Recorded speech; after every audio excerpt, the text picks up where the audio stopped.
Assalamualaikum warahmatullahi wabarakatuh. Perkenalkan, nama saya Dimas Dwi Kurniawan dari kelas SMJP 024 ruang 423 Fakultas Ekonomi, Program Studi Manajemen. Pada kesempatan kali ini saya akan mempresentasikan tentang materi pertumbuhan perekonomian untuk memenuhi tugas akhir dari matkul Sosiologi Ekonomi. Oke, yang pertama, pengertian pertumbuhan perekonomian. Pertumbuhan ekonomi dapat didefinisikan sebagai perkembangan kegiatan dalam perekonomian yang menyebabkan barang dan jasa yang diproduksikan dalam masyarakat bertambah.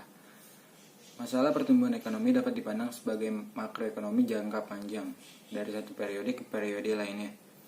Kemampuan satu negara untuk menghasilkan barang dan jasa akan meningkat.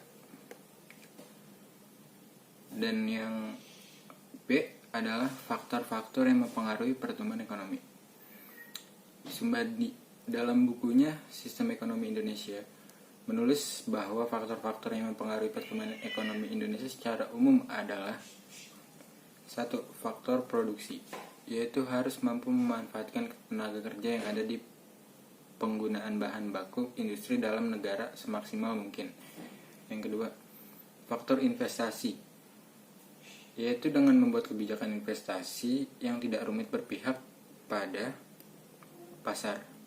Yang ketiga, ada faktor perdagangan luar negeri, dan neraca pembayaran harus surplus sehingga mampu meningkatkan cadangan devisa dan menstabilkan nilai rupiah. Yang keempat, ada faktor kebijakan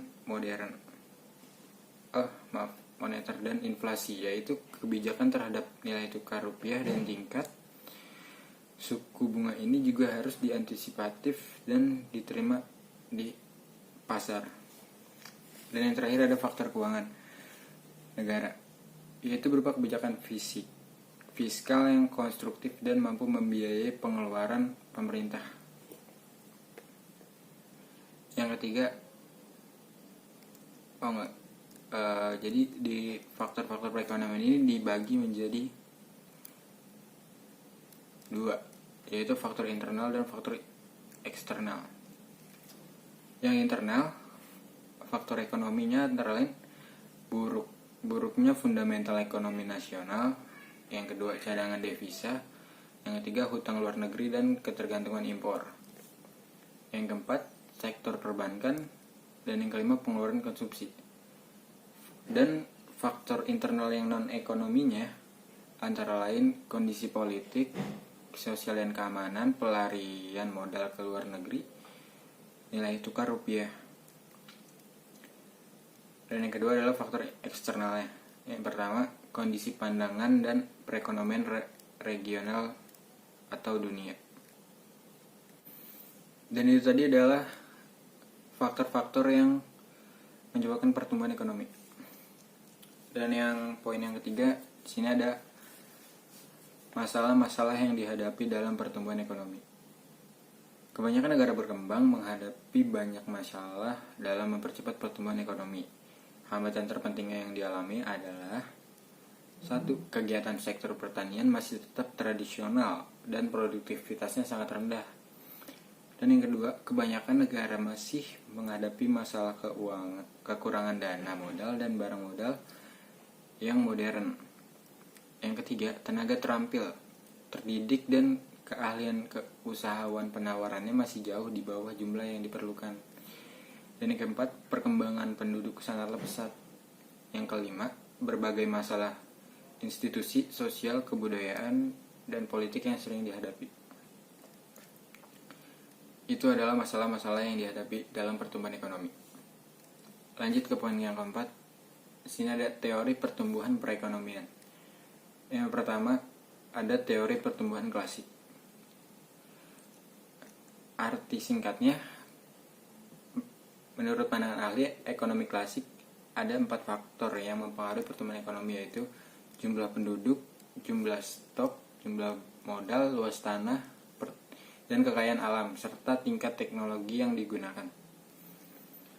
Dan yang kedua ada teori Schumpeter. Salah satu pendapat Schumpeter yang penting adalah landasan teori pembangunannya, yaitu keyakinan bahwa sistem kapitalisme merupakan sistem yang paling baik untuk menciptakan pembangunan ekonomi yang besar. Namun demikian, Schumpeter meramalkan secara pesimis bahwa dalam jangka panjang sistem kapitalisme akan mengalami kemandekan. Artinya mengalami kemandekan, ngestak aja di situ. Dan yang ketiga ada teori Harrod-Domar. Harrod-Domar mengemukakan syarat-syarat yang diperlukan agar pertumbuhan ekonomi tumbuh dan berkembang dengan mantap atau steady growth dalam jangka panjang. Di dalam pertumbuhan mantap, semua variabel seperti output, tabungan, investasi, dan kemajuan teknologi masing-masing tumbuh secara konsisten atau pada laju yang lurus secara eksponensial. Yang keempat ada teori neoklasik. Teori neoklasik melalui kajian empirical teori neoklasik melalui kajian empirikal. Teori ini menunjukkan bahwa perkembangan teknologi dan peningkatan kemahiran masyarakat merupakan faktor yang terpenting dalam mewujudkan pertumbuhan ekonomi. Oke, yang tadi itu adalah poin tentang teori pertumbuhan ekonomi. Dan poin yang selanjutnya ada peranan pemerintah dalam pembangunan ekonomi. Yang pertama, kebijakan diversifikasi kegiatan ekonomi. Langkah pertama yang perlu dilakukan adalah memodernkan kegiatan ekonomi yang ada. Yang kedua, mengembangkan infrastruktur. Modernisasi pertumbuhan ekonomi memerlukan infrastruktur yang modern pula. Berbagai kegiatan ekonomi memerlukan infrastruktur yang berkembang, seperti jalan, jembatan, lapangan terbang, pelabuhan, kawasan perindustrian, irigasi dan penyediaan air, listrik, dan jaringan telepon. Dan yang ketiga ada meningkatkan tabungan dan investasi. Pendapat masyarakat yang rendah menyebabkan tabungan masyarakat rendah, sedangkan pembangunan memerlukan tabungan yang besar untuk membiayai investasi yang dilakukan. Yang keempat, meningkatkan taraf pendidikan masyarakat dari segi pandangan individu maupun dari segi secara keseluruhan. Pendidikan merupakan salah satu investasi yang sangat berguna dalam pembangunan ekonomi. Yang kelima, merumuskan dan melaksanakan perencanaan ekonomi. Kebijakan pemerintah yang konvensional, yaitu kebijakan fiskal dan moneter, tidak dapat mewujudkan pertumbuhan semakin tinggi pula pendapatan yang diperoleh.